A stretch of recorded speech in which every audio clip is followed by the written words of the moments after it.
Hey everyone, welcome back to the channel. I'm Blake Oliver, CPA of Earmark CPE, where you can earn free CPE for listening to podcasts.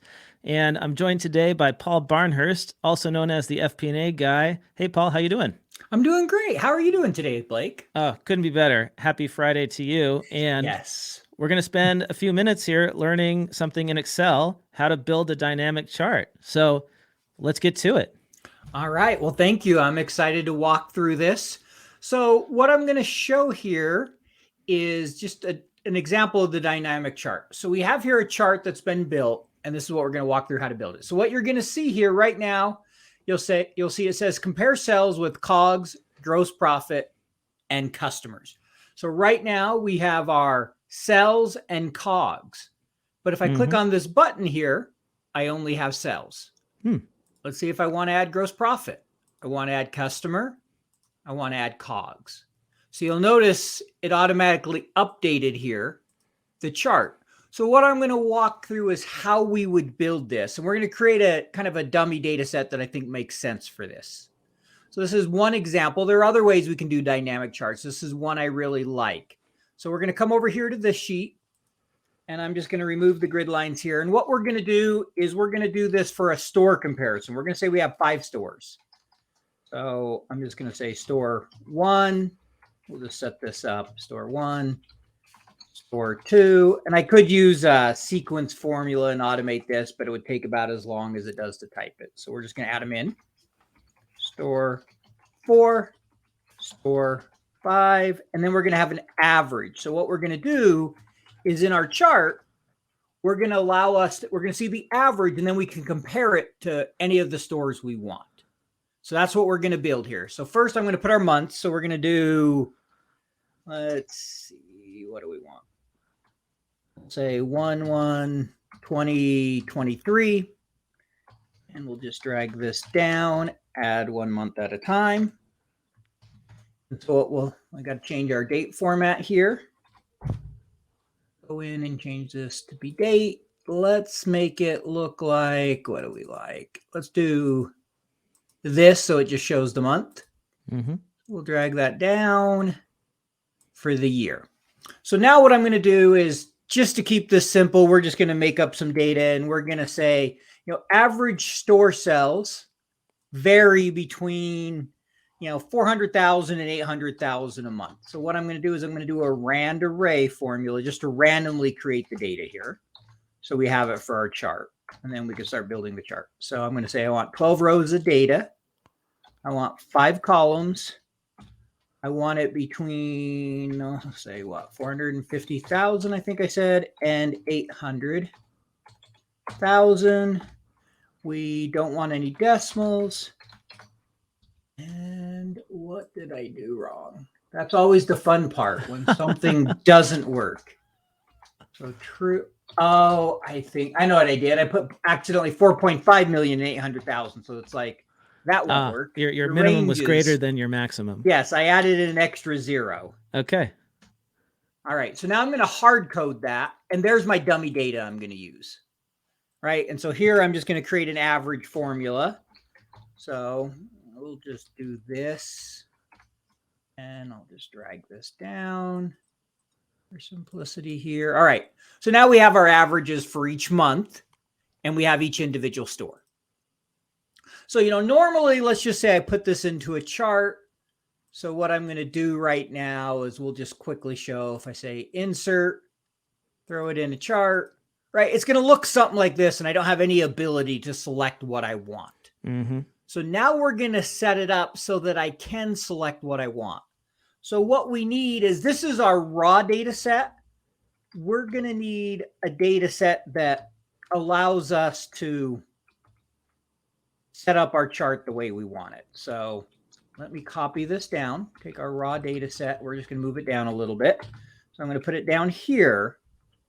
And then what we're going to have is, I'm going to actually hard code these numbers, and I'll show you why here in a minute. So we have the averages. So what's going to need to happen is, let's say we don't want to display store 1. So let me actually just show the chart here again and show how this is going to work real quick. So I'm going to That's not what I wanted. We'll do this one. So right here, right now, store one's there. But notice if I just put NA here, what you're going to see is notice that went away. So when I copy this down, it all goes away. So we're going to create a formula that allows us to choose whether this says NA or not, basically. And so what we need to do is we need to create some buttons that we can click that will allow the data to either show NA or not show it. So what happens, we come over our developer ribbon and we're going to insert, let's see, it's just a checkbox. So that's what we want. And we'll just put them here. So what I'm going to do, instead of putting them on the chart, we'll just put them to the side. We're going to have 5 checkboxes. So right click on that. Oops, not cut. I meant to copy. Copy that, paste it, and then we'll name each of these and show you how it works. Come on. They're a little small, so sometimes getting them to move. There we go. All right. Copy, paste. We have checkbox number 3, checkbox number 4 here, and checkbox number 5. And we'll get the first one set up and then we'll do the rest just so you can see how it works. I would line those up normally. We can work on that in a minute. So what we're going to do is we're now going to go into the form control for this checkbox. So you can see here, you can play with colors, size of it, protect it. You have all these different options. What we want right here is we want to link this to a cell. So I'm going to link it. Actually, we'll go ahead and put it right over here and I'll show you why in a minute. So if I link this here, notice it says the word true when it's checked. It says the word false when it's not checked, right? And so. And how did you do that? I'll show you one more time. Give me 1 second. I'm going to change Sure. the name of this real quick. We'll call this store 1. All right. So what happens is if you hit control 1, or you can come down and do format control, the last control has this, the value, unchecked, checked, mixed. I never use mixed. And then you can link it to a cell. Got it. So what I did is I said, hey, let's link it to right here. And so you'll notice that says true. So what I'm going to do is if, actually, I don't even need to do if is, let me look. I got to look at exactly what the syntax is real quick. We're going to look at this example here. All right. Yeah. So it's just that. Okay. So you're making an if statement and you're going to say, if that cell is true, then display Yep. So the value. All you have to do is if, and the first thing it evaluates is true. So if that's true, give me that number right there and we'll move it down a row. I got that off 1, I think. Otherwise, give me the NA formula. And I forgot see, and then we'll copy that down 1 because we want the store right here. So we're basically taking our dummy data and we're basically each of these checkboxes. So if I uncheck that, we get an NA and it's not going to show up on the chart when we set up the chart correctly. So I'm going to come down, copy that.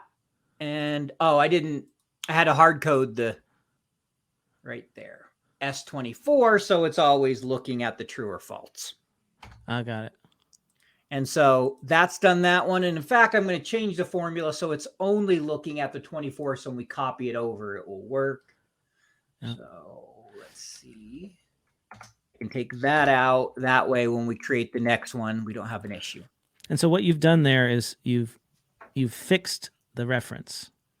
Correct. So what I did here is I did an if statement. What the if statement is doing is it's fixed to always be 24. Mm-hmm. So when I copy this down, it's going to say, hey, is 24 false? If it's false, give me an NA error. And that's what this NA formula does. Got it. So it'd say, hey, give me an NA error. If it's true, which is the first evaluation, then give me January's number for this store. And so, if this said true right here, which we'll link it to the checkbox in a minute, it's going to give me the next number. Mm-hmm. Because I made it dynamic, right? So I can make all these work. I got to change it slightly, but if I put true here, Yep. Right? Those all work. So the formula is fine. I'll take that out. And now we have the formula. This one here, because this is going to be a new data set, I'm just going to set it equal to average because I always want the average to be displayed. I'm going to compare the stores to the average dynamically. Right? So that one's no NA. I'm just setting. So this is the original data set. Then I need to set up a data set that I can dynamically adjust the chart, which is what I'm doing here. So now I go into this next checkbox, do another form control and create the cell link right here for store 2. And then this one here, we'll go to form control. Same idea, but it's going to be this one here. And why am I not seeing the words? Let's see. There we go. Yeah. All right.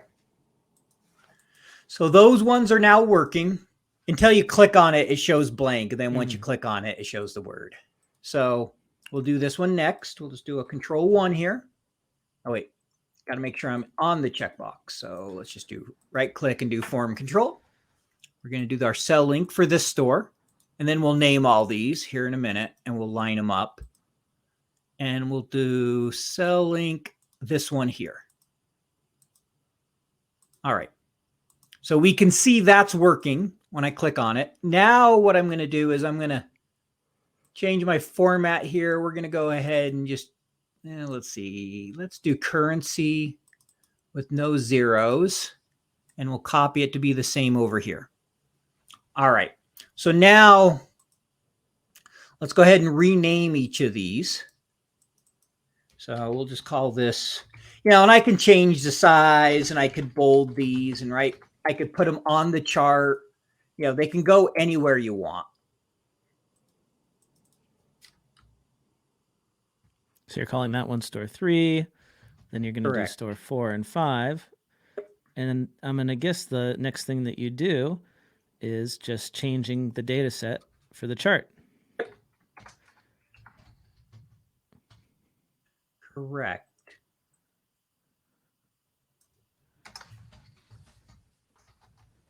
I can type or 5, right? And so the next thing I'd do is I'd come in here and I'd clean these up so they're all lined up, probably make them a bigger size, but just to show it works. Yep. So let's go in, let's go to our select our data. So now we can see this is our data range. I'm just going to highlight that and I'm going to change it. So one thing I should have done first before I did that is also bring over the dates. The dates. So let me just bring those over. Let's copy the formatting. We'll do this. All right. So there we go. You're referencing the original data set. And so then if you update the original data set, it's not going to, it'll all flow. It will all flow through, which we'll see that here in a minute. Right. So now we have that done. Let's go to our chart.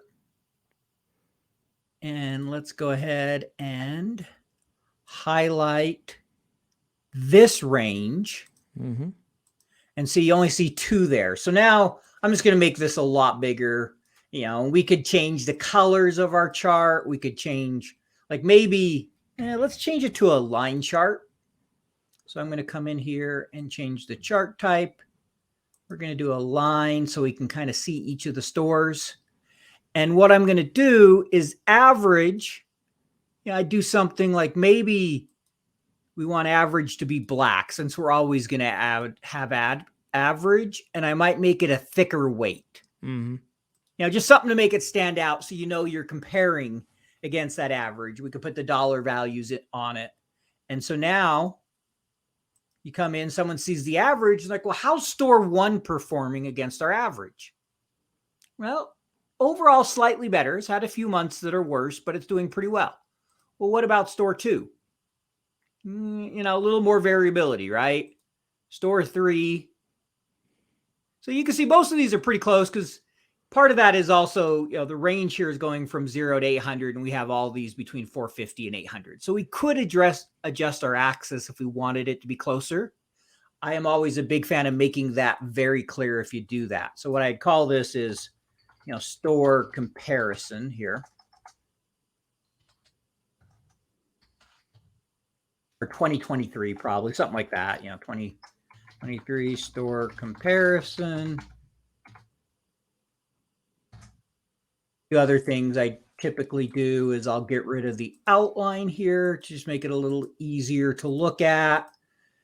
Color coding in this case, I'd probably format the legend, put it on the left there. Mm-hmm. I might get rid of these dollars and do something like, hey, show me the data points. So let's see, do we want to include data labels? Let's see what it looks like. Go above. And what I would consider doing here, since there's 12 points, is maybe I show it once a quarter, or maybe I don't even show it, or maybe I just show beginning and end. You could work through in different ways. So let's just say I wanted to show beginning and end. What I would do is I would go through and just, unfortunately, it's a little bit of a manual. You have to come through and quickly delete them. But what that does is it kind of just makes it really easy to see where they start and end as a kind of an anchor point, right? And so I could do something like this, and I'd have to do that for every graph I put in here. That's why I would probably not even do data labels on this. But as an example, if I wanted to, all right, I've now anchored kind of that beginning and end for this one. Now I could do the same for here. I could come in, say data labels, go above, and do a similar type thing. So I can kind of quickly see, okay, where did they start? Where do they end? Maybe I do something in the middle. It gets a little too crowded to do every data point. I could format them to be custom and do it in millions. So there's a lot of different options, but really the key thing here is just showing the idea of how easy, once you understand how the NA function works, it's a simple if statement. And you can make any data set dynamic, right? Let's go back to the original one I had here. So you can see here's the original data. You can see there's that if statement. All it's saying is, hey, if C19, which is this right here, I have it hidden. So in this case, I didn't want them to see the true or false. So I've just made it so it's not shown. Okay, it's false. Now it's true. The data shows up. And so really, it's that simple. I mean, there's other ways you could do this. You could do this with a pivot chart, but you also, you don't get quite as much flexibility. At least I like a little bit more of the regular charts than pivot for some of the flexibility. You have to put your data in a pivot table and some things like that. So this is an easy way when you're building dashboards to add dynamic charts onto a dashboard. You could have multiple of them and they can select, these check marks and turn on or off what they want. A couple of other examples with NA here I'll show you. So this is this one here. I'll stop here. What questions do you have for me, Blake, about this? I'm curious. You mentioned pivot tables as an option. What about Power BI for this kind of thing? Yeah, you definitely if you have access to Power BI, that's where I would first recommend doing it. But sometimes maybe you have some manager for whatever reason you need to do a dashboard in Excel. But yes, what you're seeing is a lot of these dynamic solutions and things like this are now just being done by Power BI. Got it. So for sure an option, but you still have a lot of times where you're creating graphs. Maybe you're looking at a one-off exercise where you're trying to compare some data, and you might create a Power BI report later, but you want to do the initial analysis. You're usually going to do that in Excel, and then later on, you'd probably put the data in Power BI and create your dynamic reports there. There's also some slicers and other things you could do to do this. The other two uses I like for the NA function is I'll show two quick examples here. So this one here, you'll notice this chart has highlighted the highest, the min and the max, right, in a different color. And so let's just say I add a new period. Let's say we'll call this 13. We'll do 1/1/2023. And let's just say we put in $5,000. Notice that automatically updated the min without me having to do anything. It added it to the chart. It changed the color. So let's say I add one more month. We'll add February. 2/1/2023. Let's say this is 50,000. It now changed that one. And so this is using, you're basically overlapping 3 data sets, and you're using the NA to say, hey, find whatever the max is here, and then you're making the max green in your graph. Here you're saying, hey, I got these min cells, find the minimum, make it red. So if you look at the data, underlying this table, you'll see there's 3 data sets. There's the gross cells, there's the max cells, there's the min cells. And then what's been done is, let me come here. Let's see. Okay. What we do is we overlap the series 100%. So basically all 3 series are on top of each other. And because we have an NA, only the max is going to show up on this one, and we've highlighted it green, and it's in front. This one here is in front as well, and only the red has been highlighted. So whenever I make a change, if I change this to 2000, that now moves because that series adjusts the formula is just an if statement to basically say, hey, if it's the max, give me the number. Otherwise, give me an NA. So the reason we use an NA, as I'll show you here, and the best way to see this is if I change this to a line chart. It makes it really easy to see. So let me change this to a line chart. And what will happen is if I add these zeros here, notice the green line across the bottom. And then it jumps up to 50,000. Where NA doesn't show up on the chart at all. It just removes it from the data set, basically.